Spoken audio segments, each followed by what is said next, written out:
The term ego originates from the Latin pronoun for I, signifying your inner sense of identity. This identity is the central character in your life. It represents your own perception of self. This isn't the same as the word ego, meaning they have a big ego, but rather in the fundamental sense, the innate feeling of being an individual. The ego is the part of you that thinks, I am. It is the inner voice that identifies your individuality. One way to recognize it is to consider moments when it fades away. Think about a time when you were engrossed in a thrilling movie, so absorbed in the storyline that you lost all awareness of yourself. During this experience, your attention was fully on the film. So who was it that got lost in the movie? It was your ego. It temporarily disappeared while you were immersed in that experience, and during this absence, you felt different. In these moments, you were not aware of your physical self. You don't feel your usual sense of being an individual with a name, background, and history. Your personal identity vanishes for a while. Once the movie ends, your sense of self returns, re-establishing your individuality and your ego's usual presence in your mind. This sense of individuality is your ego, the feeling of being a distinct person. Imagine the ego speaking from its dwelling in your mind, saying, I am your inner voice. I am the thought that defines I in your mind. In ancient philosophy, this is known as the I maker, the mental process responsible for your individuality. These mental processes have no physical form, much like a dream that exists in the imagination. Inside your mind, vast as a theatre, are the compartments of your memories. Everything you experience unfolds here. Whatever you see, hear, smell, taste, or touch becomes a mental event known as a perception. When you see an object, your eyes capture its image. Your brain processes it, and these images appear in your mind for you to experience. Similarly, any sound you hear produces auditory perceptions in your mind. Every time you perceive something, your ego is present, giving you a sense of individuality. When the phone rings, you think, I hear my phone. When you smell coffee, you think, I smell coffee. Each time, your ego is part of the experience, blending with the sensory information to create a complete perception. But is it possible to perceive without the ego? Yes, under certain conditions, as with the movie mentioned previously. But even in everyday life this happens. Recall a time when you were mesmerized by a beautiful sunset, where you fall into a state of deep absorption. In that moment, you experience just the scene, without the I thought. Your ego fades into the background, revealing the experience in its pure form. It is important to note that the ego is not special, in that like all mental events, it comes and goes. Realizing the non-special, transient nature of the ego is the beginning of liberation.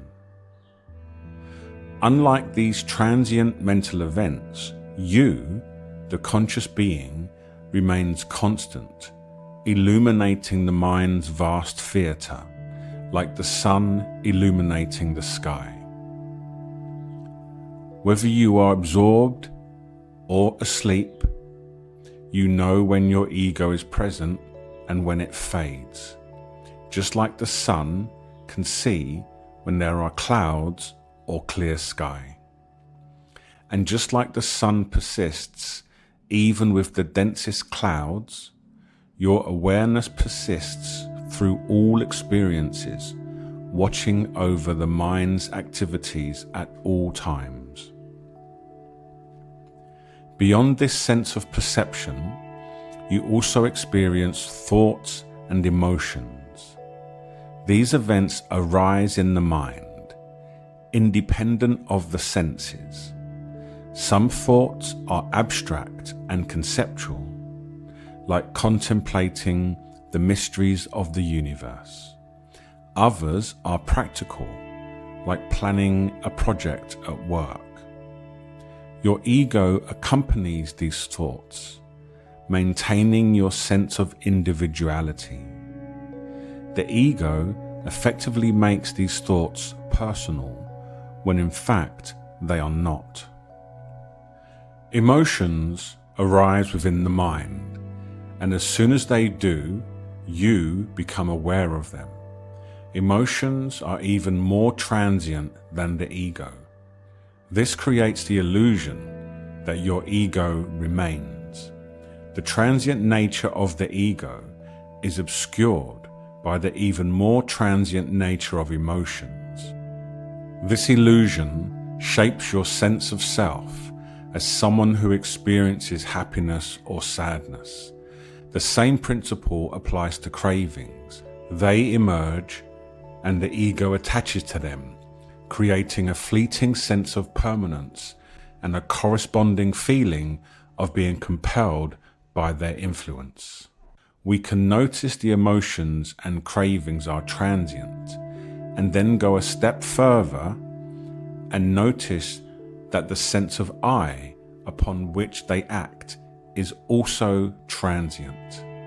This second seeing is incredibly powerful because when it becomes a lived experience, there is no longer an I thought on which cravings and emotions can act.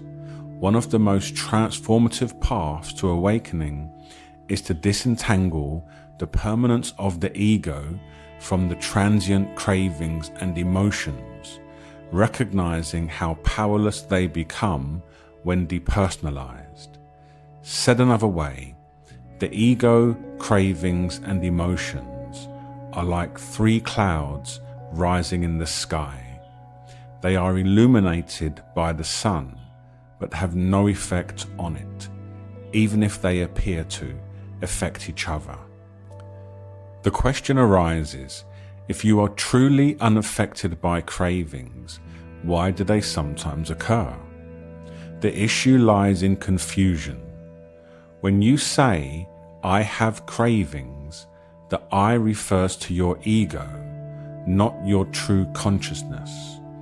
You mistakenly identify the ego as your true self, but in reality, cravings, mind, and ego all come and go.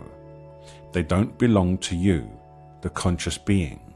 Understanding this allows you to experience cravings and emotions without being overwhelmed by them, accepting their presence without needing them to disappear. Emotions are not your enemy. A book can leave you with tears, yet you might say, that was the best book I've read in a long time. Sadness itself is not the problem. The problem is believing that sadness truly affects you, the changeless awareness, the knower of experience. Similarly, your ego is not the enemy. Some believe that to attain enlightenment, the ego must be eradicated. But the ego is just another mental event, like perceptions, thoughts, and emotions. None of these can truly affect you, the unchanging consciousness that illuminates them.